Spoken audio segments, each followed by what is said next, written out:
Hello. So this is a quick review of Sinners, which I've just watched, which is, I think, being presented as a horror set in Mississippi, I believe, in 1940s, 30s. I think it's South America. I think American Africans, music, KKK is involved, and it's the try. Just basically saw the trailer and thought, yeah, that looks pretty cool. The impression I got was one of black magic, maybe a bit of witchcraft, voodoo, superstition, the afterlife. Kind of meaningful horror film. And with it being set in that kind of context, you've literally got like scenes of like slaves in fields. I thought maybe it would have a bit of meaning to it. Some sort of metaphor or underlying story. I didn't think it would be as shallow as it was. The film. Let's go over the good and the bad primarily. So the key issue I had with it is it's not it's a gore horror. It doesn't have much meaning behind it, and the horror isn't set in the ideas, which is where I think horror works, especially for adults. Is where the ideas are scary. The concept of consequences and justice.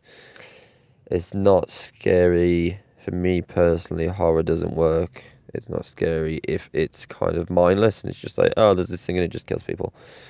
If it's like there are consequences, you have to take actions. You have to take actions that condemn you in this way. Then that can be scary, especially if it can be kind of convincing in the context of like the reality we live in.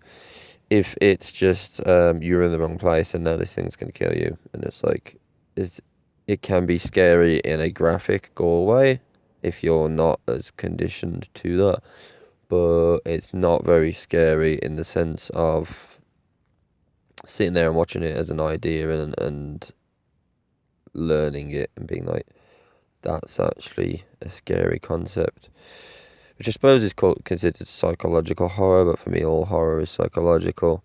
Otherwise, it's just a kind of gut reaction. And the film very much relies on that gut reaction that primarily scares younger people and teenagers, which kind of contradicts the content of the film, which is very much not for younger audiences. There's quite a lot of sexual references, racism, violence, lots of violence, tons of violence. It's not. I suppose the audience is teenagers, the intended audience, which is okay, I guess. It's a gore film, but then the trailer I saw, which is only one trailer, granted, but it was very much not it. It seemed more like a horror drama that kind of served as a commentary on the the concerns of that setting. There's like slavery and the kind of consequential horror, I guess, the of that setting, and probably the horror of human behavior in that context and in that setting, which really it didn't touch on at all. It's called Sinners. I think it would have some reference to sin. Look at the bags under my eyes. It's terrible. It doesn't really. I don't know why I've like zoomed in now to make sure that you can see the bags under my eyes. I've just woken up, apparently from a terrible night's sleep. So I woke up to some zombie bumbling around my car. That was scarier than the film. Just a person talking to the bushes next to my car and then falling into the bins and then just stood in front of my car like a shadow. That was weird. So that would be a better horror film, but unfortunately you can't watch that one because I didn't record it. Sinners was closer to a comedy, to be honest. There was a lot more laughter than tension in the cinema. People, yeah, there was a lot of laughing. There was one character I think called Smoke who was very funny. I don't know if it was intentional, it was comic relief, and then that kind of fits in with the overall direction of the film, which is kind of nonsensical a little bit. There were some effects and scenes, some audio effects, and some on-screen filters that didn't seem to emphasize any points being made. They were just there because it was odd, I think, and it seemed like a cool idea. There were a few scenes where it felt very much like B-movie slasher gore. Just, let's just get people killing and dying. The setting of the film, which is very interesting, and the setting and the characters are definitely the strongest part. And that strength doesn't really connect with the horror part of the film or the overall concept of the film. It's just a separate quality that doesn't tie in or synergize with anything else, which is the Mississippi setting. Some African American guys in a setting where they're not treated very well, starting their own business, using their musical talent to, step up in the world. That has no relevance at all. And the film takes quite a lot of time to establish those characters and the setting, which I appreciated initially. Because I was like, this is going to tie into the meaning behind the film and the horror and give it a kind of base and a foundation so it makes sense and it's not just meaningless. No, it didn't happen at all. The film just at some point switches to, by the way, there are monsters. And they're monstrous monsters that do monster stuff that you'd very much typically expect. They're not intelligent monsters. They're not embodiments of evil. They're just your typical monsters. Now, I won't go into the specifics of it because I suppose it's intended as a plot twist or at least a big reveal moment. It doesn't work at all. And I think if you watch the film, you'll get that. You'll be like, no, that's not that impressive or revelatory or interesting. The downsides are definitely that it's just not horror. I'm starting to depress myself talking about it. The characters are good. Yeah, it's messy. It falls massively short of what it could have been with just better writing. I just think the writing was bad. I feel like the writing was done by someone who isn't experienced with the genre and has maybe got into that, had that opportunity arise for them from some means other than writing good horror films and horror plot lines. At least ones that aren't just pure gore. Like, I very much put it in the same category as lesbian vampire killers and Slither, if you've watched that, which is the film about little slugs that turn people into, I think, angry zombies. Yeah, it's very much like meathead zombies kind of genre with some weird genre switches and cameos from other genres. At one point, it feels like a drama, quite a good drama as well, weirdly. Multiple times, it seems to become a comedy. Then it's a slasher kind of horror gore film. There's a little bit, there's one or two bits where it feels like it was setting itself up to project a very interesting idea, like a message or a comment on human behaviour. And again, in that setting, there is a lot to criticise.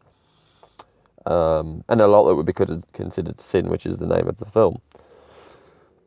And then just didn't kind of see its own potential. It's just kind of these little ideas smattered about that kind of cool and didn't tie them into the overall concept or premise of the film.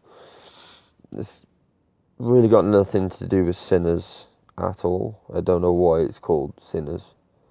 There is a priest and there's the concept of religion a little bit. And even the monster isn't one that is metaphorically aligned with sin, really. It's not a kind of vengeful villain or a force of retribution. It's just mindless kind of like zombies level of depth. Just they're contagious and they eat things.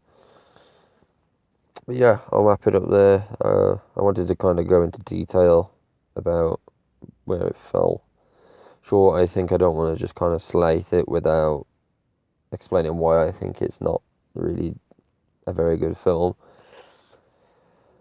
And there are some good moments. It was entertaining up until the point where I realised it wasn't going to get any better.